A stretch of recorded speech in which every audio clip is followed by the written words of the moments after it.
10월 14일 주일 예배, 대표교회 주일 예배 함께 하시는 분들을 주님의 사랑으로 환영합니다. 앞뒤 좌우 보시면서 서로 인사하셨으면 좋겠습니다. 주님이 형제님을, 주님이 자매님을 사랑하십니다.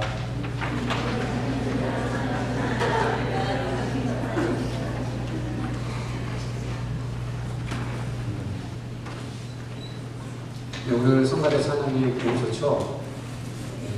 그 전곡을 다 외워서 하나님께 찬양했습니다. 성가대가 의상도 준비했거든요.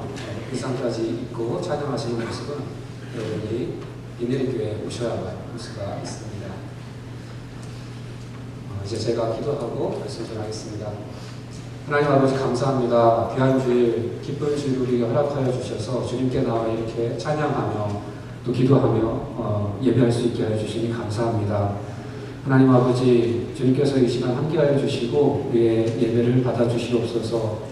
이 예배를 통해서 주님 홀로 영광 받아주시고 하나님 우리를 향한 하나님의 사랑과 은혜를 이 시간 우리가 경험할 수 있는 그 귀한 축복된 예배 될 수 있도록 주님 함께하여 주시옵소서. 아버지 하나님 이 시간 부족한 주님 말씀을 전할 때 이제 부족함을 감추어 주시고 듣는 자들의 마음과 눈을 열어주셔서 하나님의 사랑과 하나님의 깊은 은혜가 아버지 하나님 우리 각자의 심령 가운데 들어갈 수 있게 하여 주시옵소서. 예수님의 이름으로 기도하옵나이다. 아멘. 오늘 함께 보실 하나님의 말씀은 누가복음 12장 35절부터 38절까지 말씀입니다. 누가복음 12장 35절부터 38절까지 말씀. 자, 여러분 한 절씩 교독하겠습니다.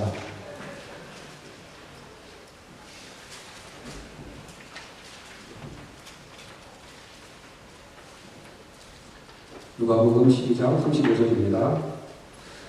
허리에 띠를 띠고 등불을 켜고 서 있으라.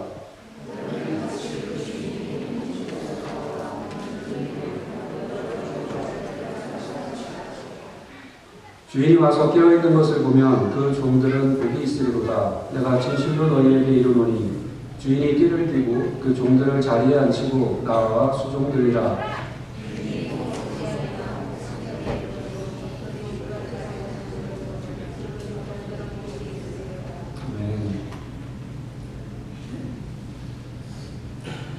예전에 꽃보다 춤추는이라는 한국 TV 프로그램을 잠깐 본 적이 있는데요. 그 중에서 시즌3 아이슬란드 편이었던 것 같습니다. 4명의 젊은 남자 배우들이 함께 아이슬란드를 여행하는 이야기를 보여주었는데요. 한 번은 너무나도 아름다운 풍경을 넋을 잃고 감상하는 중에 한 출연자가 이런 얘기를 했습니다.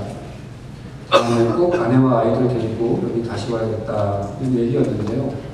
아마도 결혼하신 분들은 많이 공감할 수 있었을 거라고 생각합니다. 지금은 은퇴하신 제 아버님도 목회를 하시면서 젊으셨을 때부터 여러 지방으로 또 해외 여러 곳으로 집회를 다니셨습니다. 당시 대부분의 목회자들이 그랬던 것처럼 거의 매번 혼자 다니셨는데요. 언젠가 한 번은 이런 얘기를 하시더라고요. 좋은 곳에 가면 네 엄마 생각이 나서 매번 미안하더라. 앞으로는 어디 갈 때 꼭 엄마랑 같이 가야겠다. 그러시더니 정말로 어느 때부터인가는 두 분이서 같이 다니시는 것 같았습니다. 아버지가 연세가 드시면서 어머니가 필요해서 그러신 것을 잘 미화시키신 것인지는 모르겠지만 아무튼 두 분이 같이 다니시는 모습이 보기 좋았고 어머니도 즐거워하시는 것 같았습니다. 제가 아는 한 집사님은 밖에서 무언가 먹을 것이 생기면 다 드시지 않고 꼭 남겨서 집에 가져가십니다. 우리 할머니 세대나 우리 어머니 세대도 아니시고 더구나 남자분이신데도 불구하고 그러십니다. 예전에는 잘 이해가 안 되었는데 지금은 그분의 그 모습이 참 따뜻하게 느껴집니다. 과묵하신 그 집사님이 주섬주섬 음식을 챙기시는 그 모습에서 자녀들을 사랑하고 아내를 사랑하는 그 마음이 보여서 그런 것 같습니다. 오늘 우리가 읽은 성경 본문에는 예수님의 한 비유가 나와 있습니다. 이 비유에 뭐라 제목을 붙여야 할지 잘 모르겠습니다만 제가 가진 성경은 이 본문 앞에 깨어 준비하고 있으라 라는 제목을 붙여놓았습니다. 무엇을 깨어 준비하라는 것일까요? 네, 다시 오실 예수님을 맞을 준비를 가리킵니다. 이 비유는 예수님의 재림에 관한 내용을 담고 있는 것입니다. 예수님의 재림은 기독교 신앙의 핵심 중에 하나입니다. 우리 크리스찬들이 믿는 바를 가장 잘 요약하고 있는 신조 중에 하나인 사도신경 역시 예수님의 동정대 탄생과 십자가의 죽음과 부활과 승천에 이어 이렇게 선포하고 있습니다. 그가, 즉 예수님이 저리로서 즉 하늘로부터 산자와 죽은 자를 심판하러 오시리라. 초대교회의 소망을 단 한 단어로 압축하여 표현한다면 아마도 마라나타라고 할 것인데 그 아람말의 뜻은 이것입니다. 주여 오시옵소서. 우리 주여 오시옵소서. 예수님의 재림에 대한 예수님과 신약 성경의 가르침을 세 문장으로 요약한다면 이렇게 될 것입니다. 첫째로 예수님은 반드시 다시 오신다는 것입니다. 성경은 미래에 있을 예수님의 재림을 눈꽃만큼의 의심의 여지도 없는 기정사실로 여깁니다. 둘째로 예수님이 언제 오실지는 아무도 모른다는 것입니다. 재림은 확실하지만 재림의 시기는 불확실합니다. 신자는 예수님조차 이렇게 말씀하십니다. 그러나 그 날과 그때는 아무도 모르나니 하늘에 있는 천사들도 아들도 모르고 아버지만 아시느니라. 재림에 관한 세 번째 가르침은 그러므로 깨어 준비하라는 것입니다. 깨어 준비하라는 이 세 번째 가르침이야말로 앞에 두 가지 가르침의 논리적 귀결인 동시에 재림에 관한 가르침의 최종 결론입니다. 예수님은 분명히 다시 오십니다. 그러나 언제 오실지는 아무도 모릅니다. 그러므로 우리는 늘 깨어 준비하고 있어야 합니다. 이것이 예수님의 재림에 대해 성경이 우리에게 들려주는 가르침의 결론인 것입니다. 오늘 본문의 비유 역시 기본적으로 같은 가르침을 들려주고 있습니다. 예수님은 비유의 시작에 이렇게 말씀하십니다. 허리에 띠를 띠고 등불을 켜고 서 있으라. 개역개정 성경은 서 있으라라는 말을 집어넣고 있지만 원문에는 그 말이 없습니다. 원문은 세번역 성경과 같이 두 개의 명령으로 구성되어 있습니다. 너희는 허리에 띠를 띠고 등불을 켜놓고 있으라. 허리에 띠를 띈다는 것은 어떤 일을 할 준비를 갖춘다는 것입니다. 고대 중동과 근동 지역 사람들은 남녀 할 것 없이 위에서부터 아래까지 통으로 된 긴 겉옷을 입었습니다. 그들은 평상시에 허리띠를 띠지 않았는데 왜냐하면 그래야 벙벙한 옷 사이로 통풍이 돼서 더운 날씨를 견디기에 쉬웠기 때문입니다. 하지만 일을 하거나 어딘가로 여행을 가려면 그 겉옷 위에 허리띠를 껴야 합니다. 그래야 옷이 바닥에 쓸리지 않고 일하는데 또 움직이는데 방해가 되지 않기 때문입니다. 저 옛날 이스라엘이 이집트를 탈출하기 직전에 6월절 음식을 먹으면서 허리에 띠를 띠고 발에 신을 신고 손에 지팡이를 잡고 급히 먹은 것도 바로 그런 요인에서였습니다. 그날 밤에 이집트를 떠나 시내 방향으로 들어가는 긴 여정이 시작되는데 그 여행을 위해서 허리에 띠를 띤 채로 이집트에서의 마지막 식사에 들어간 것입니다. 돌아올 주인을 기다리며 준비를 갖춘 종은 허리에 띠를 띠고 있습니다. 그래야 주인이 오시면 얼른 안으로 모시고 그를 섬길 수 있기 때문입니다. 등불을 켜고 있는 것도 역시 언제 오든 그 오는 사람을 맞이할 체비를 갖추고 있다는 뜻입니다. 캠핑해 보신 분들은 아시겠지만 밤중에 자다가 갑자기 일어나 불을 켜는 것이 그리 쉽지만은 않습니다. 더군다나 지금처럼 전기가 들어와 스위치 하나만 누르면 되는 때도 아니었으니 전기가 없었던 예전에는 얼마나 더 번거로웠겠습니까? 주인이 오셨는데 그제서야 일어나 호둥지둥 등불을 찾아 켜려 하면 그 종은 주인을 맞을 준비가 되어 있지 않은 것입니다. 미리 켜놓고 소모될 기름을 넉넉히 준비한 채 깨어 있어야 맞을 준비가 된 것입니다. 등불을 켜고 있어라 하는 명령으로 볼 때 이야기 속 배경이 밤인 것이 분명합니다. 이어지는 36절은 왜 이 비유가 밤을 배경으로 하고 있는지 우리에게 더 구체적인 그림을 보여줍니다. 비유 속 주인은 밤중까지 이어지는 혼인잔치에 참석했던 것입니다. 36절을 제가 세 번역으로 다시 한번 읽어보겠습니다. 마치 주인이 혼인잔치에서 돌아와서 문을 두드릴 때 즉시 열어주려고 대기하고 있는 사람들과 같이 되어라. 이제 왜 허리에 띠를 띠고 등불을 켜놓고 기다려야 하는지 이유가 분명해졌습니다. 밤중까지 이어지는 혼인잔치에 참석한 주인이 돌아오는 것은 분명합니다. 하지만 언제 돌아올지는 종들로서 알 수가 없습니다. 그것이 이경, 즉 밤 10시에서 새벽 2시 사이가 될지 아니면 삼경, 즉 새벽 2시에서 6시 사이가 될지 모르는 것입니다. 그렇기 때문에 허리에 띠를 띠고 등불을 켜놓고 기다려야 합니다. 주인이 와서 문을 두드리는 즉시 문을 열어드리기 위해서는 깨어 준비하고 있어야 하는 것입니다.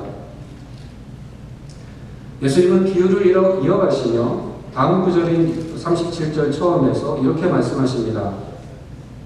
주인이 와서 깨어있는 것을 보면 그 종들은 복이 있으리로다. 예기치 않은 시간에, 그것도 한밤중 모두 잠든 시간에 자신이 올 것을 기다리며 허리에 띠를 띠고 등불을 켜놓고 등불을 밝혀놓은 종들을 보니 그 주인의 마음이 기뻤을 것입니다. 황영욱 집사님께 들은 얘기인데요. 집사님이 기도원에 가서 밤중까지 기도하고 또 피트니스 가서 운동까지 하고 한밤중에 집에 돌아오면 어떻게 알았는지 집사님의 막내 은샘이가 벌떡 잠에서 깨서 아빠를 맞으러 일어나 나온다고 합니다. 그럼 집사님이 어떻게 하실까요? 왜 안 자고 일어나냐고 호통을 쳐서 방에 다시 들여보내실까요? 물론 아닙니다. 보나마나 뻔합니다. 눈 비비며 나오는 은샘이에게 왜 깨서 나오니 은샘아 더 자야지 하면서도 만면에 웃음을 띠며 은샘이를 번쩍 들어 안아주실 것이 분명합니다. 모르긴 몰라도 밤중에 집에 돌아왔는데 은샘이가 나오지 않으면 이제 아무 꽤나 섭섭해 하실 것입니다. 그날이 오기는 곧 올 텐데 말이죠. 모두 잠든 한밤중에 갑작스레 혼인잔치에서 돌아온 주인을 종들이 깨어 맞이합니다. 주인이 와서 문을 두드리자마자 지체 없이 문을 열고 자기를 모셔드리는 것을 보니 이들이 잠도 안 자고 자기가 올 것을 기다리고 있었음에 분명합니다. 허리에 띈 띠와 손에 든 등불이 그것을 증명해주고 있습니다. 주인이 마음이 참 기쁩니다. 그래서 그들을 칭찬합니다. 언제 올지 모를 나를 깨어 기다리고 있었구나. 착하고 충성된 종들아. 칭찬을 마친 주인은 종들이 준비한 물로 손발을 씻고 종들이 준비한 잠옷으로 갈아입고 자기 잠자리로 들어갑니다. 주인이 침실에 들어간 것을 확인한 종들은 그제서야 마음을 놓고 자기들도 각자의 방으로 들어가 잠을 청합니다. 이런 식으로 이야기가 끝을 맺으면 딱 좋을 것 같은데 오늘 본문 37절 후반절은 우리가 전혀 예상치 못한 주인의 행동을 보여줍니다. 이제껏 당시의 관습과 기대대로 잘 흘러왔던 이야기가 갑자기 누구도 예상치 못한 반전을 맞은 것입니다. 37절을 제가 다시 한번 읽어보겠습니다. 주인이 와서 깨어있는 것을 보면 그 종들은 복이 있으리로다. 내가 진실로 너희에게 이르노니 주인이 띠를 띠고 그 종들을 자리에 앉히고 나와 수종들이라. 어느 시대, 어느 사회에서도 이런 일은 일어나지 않습니다. 여기 종이라고 번역된 단어는 노예를 가리킵니다. 당시 유복한 가정은 맨 위 주인으로부터 맨 아래 종까지 7개의 계층이 존재했다고 합니다. 주인이 제일 위고 그 밑에 주인의 아내와 자녀들이 있고 그 밑에 집사 혹은 청지기가 있고 그 밑에 식장이 있고 그 밑에 전속 일꾼들이 있고 그 밑에 고용된 일용직 노동자들이 있고 그 밑 가장 아래에 종들이 있었습니다. 그런데 그 위계 질서의 가장 위에 있는 주인이 가장 밑에 있는 종들의 수발을 든다니요. 이것은 있을 수 없는 일입니다. 앞서 말씀드렸듯이 허리에 띠를 띈다는 것은 무언가 일을 하려고 준비를 갖춘다는 것입니다. 주인이 돌아와 허리에 띠를 띠고 일할 준비를 갖춥니다. 무슨 일일까요? 주인이 그 다음에 한 일은 종들을 앉힌 것입니다. 여기 앉는다라고 번역된 단어는 특별한 의미를 가지고 있습니다. 유대인들은 식사를 할 때 비스듬히 누운 자세로 식사를 하는데 여기 앉는다라고 번역된 단어가 바로 그 자세를 가리키는 말입니다. 그래서 새 번역은 그냥 앉혔다라고 번역하지 않고 식탁에 앉혔다라고 번역합니다. 그러므로 주인은 무슨 일을 하려고 띠를 띈 것입니까? 종들을 식탁에 앉히고 그들이 식사할 때 시중들라고 띠를 띈 것입니다. 우리는 당시의 문화를 잘 모르기 때문에 당시에는 이런 일도 있을 수 있었나 보다라고 생각할 수 있습니다. 하지만 결코 그렇지 않습니다. 종들이 밤중에 돌아올 주인을 기다리며 깨어 준비하고 있는 것은 충성된 일이지만 또 한편 당연한 일입니다. 그것은 종들이 해야 할 의무를 넘어서는 어떤 특별한 일이 아니라 종들이 당연히 해야 할 의무 안에 들어가 있는 것이었습니다. 그러므로 예수님도 다른 구절에서 이렇게 말씀하십니다. 누가복음 17장 7절로부터 9절입니다. 너희 중 누구에게 밭을 갈거나 양을 치거나 하는 종이 있어 밭에서 돌아오면 그더러 곧 와 앉아서 먹으라 말할 자가 있느냐? 도리어 그더러 내 먹을 것을 준비하고 띠를 띠고 내가 먹고 마시는 동안 수종 들고 너는 그 후에 먹고 마시라 하지 않겠느냐? 명한 대로 하였다고 그 종에게 감사하겠느냐? 종이 밤중까지 깨어 돌아올 주인을 기다리고 있었다고 해서 주인이 그 종에게 감사할 일은 아닙니다. 아니 심지어는 칭찬할 필요조차 없습니다. 종은 종으로서 마땅히 해야 할 일을 한 것이기 때문입니다. 그러므로 오늘 본문의 비유에서 주인이 한 행동은 도저히 이해할 수 없는 것입니다.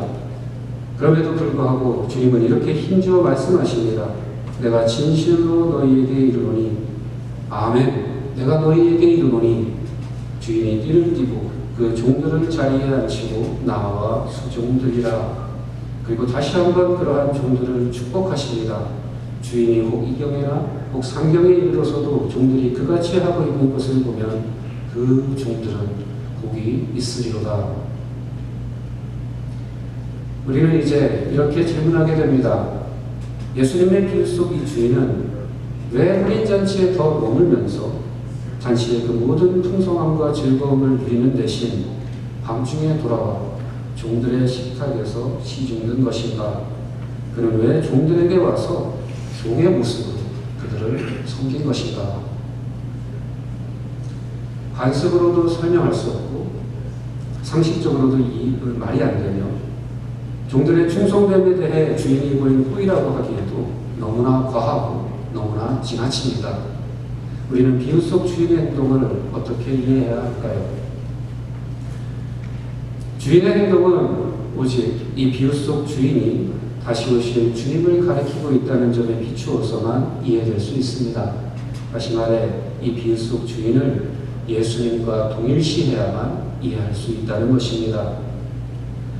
종들을 섬긴 비유 속 이 비현실적인 주인은 이 비유를 지으시고 가르치신 주님 안에서 실체가 되었습니다.